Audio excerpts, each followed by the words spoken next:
So today we're having Oein DeBhairduin and Leanne McDonagh come and visit us here in Cashel in the library and present from a book that Oein DeBhairduin wrote, which is entitled Why the Moon Travels, and all of the illustrations were created by Leanne McDonagh. Both Oein and Leanne are members of the travelling community, so this is a very unique book, and we're really excited to have such fantastic role models come and visit us here in Cashel. And for these young children to see members from their own community at this level will be really a positive and impactful piece of work here today. We're really very excited about it. Also, a book like this, in terms of our work, has always been very difficult to access. We're always putting and building on resources that represent traveller life, and they are very, very difficult to access. They're very thin on the ground. And so a book of this calibre that represents Irish experience is really very, very special. So this is the highlight for us of the 6-week programme. This is one of our first events post-lockdown, and we are partnering up with the Tipperary Rural Traveller Project, new partners for us. We've never worked with them before, and they have a family learning project, and the idea is that the traveller children that they work with will come to the library on a 6-week induction programme, and we started last week, so this is week 2.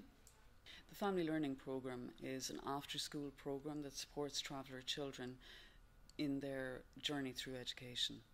At the moment we target primary school aged children, and we support them for any challenges or barriers that they face within the system.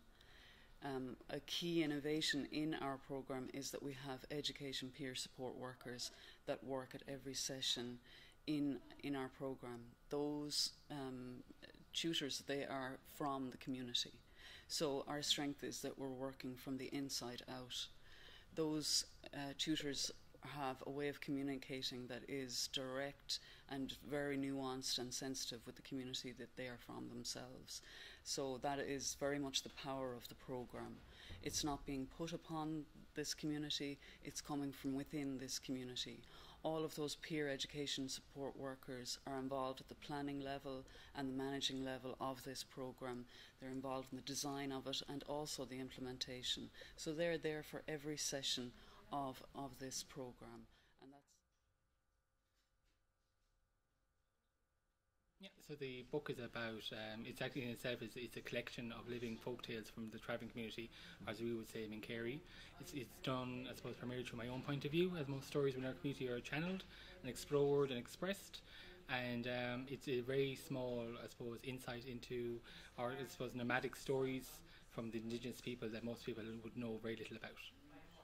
So when I connected in with the artist Leanne McDonagh, I gave her the stories, and I wanted her to do her version of the stories, which is a form itself of storytelling. And the way that we treat stories is that these stories are allowed to grow and change and adapt, because they're embraced by the nuances, the biases, the hopes and dreams of every single person who produces them and passes them on. So that's why they're living tales rather than just old recordings of something.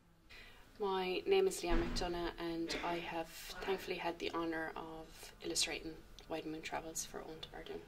I suppose art is something I've always really enjoyed. I can remember being a really, really young kid and always either drawing pictures or painting things or making things out of found materials and things like that.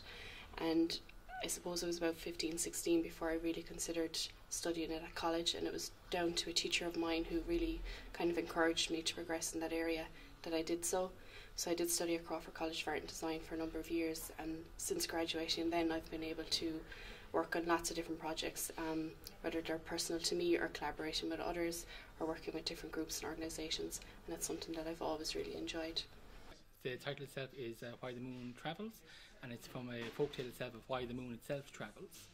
And it came about because we wanted to keep something that was universal, such as the moon, but also something that was nomadic, which is the idea of movement. So we're trying to forge a connection between something that everybody could understand and interpret, and make sure that it was kept that sense of being a nomadic people's tale. I want other people to have the confidence, the freedom, and the opportunities to share their stories, because they are powerful, and and they're potent, and they're living. And I hope that every child here today is filled with stories, and if they have, I suppose, the thought and the dream to start sharing with people, I hope they follow it. But I do know he likes this idea of having a story be told from different perspectives, and I suppose he was coming at it from the oral perspective, and he really wanted somebody with a visual perception of the same thing, and he speaks much better than I do in relation to that, and he describes how my visualizations of the stories are a further retelling of the story. So he's described them in that way before, which I think is quite nice. I'd say the importance of myself having written the book was because when I was growing up I wanted to read that book, and sometimes when you actually don't have it in the world, you may have the opportunity to forge that.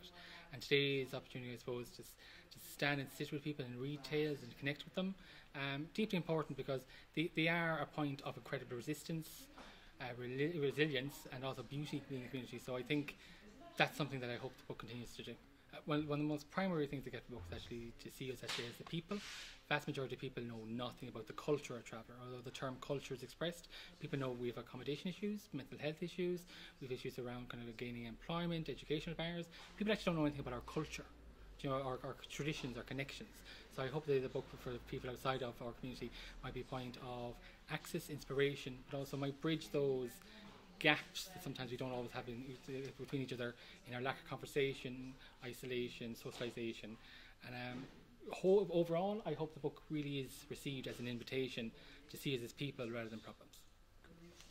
So another integral part of the programme, as well as literacy and working on literacy aims, is to support work around culture, and that be that through art projects, through drama projects, through chat, through inputs from the education peer support workers in terms of origins of traveller culture and history. And so it's really at many layers, but it's basically embedded into our programme. At every session we are exploring the area of traveller culture.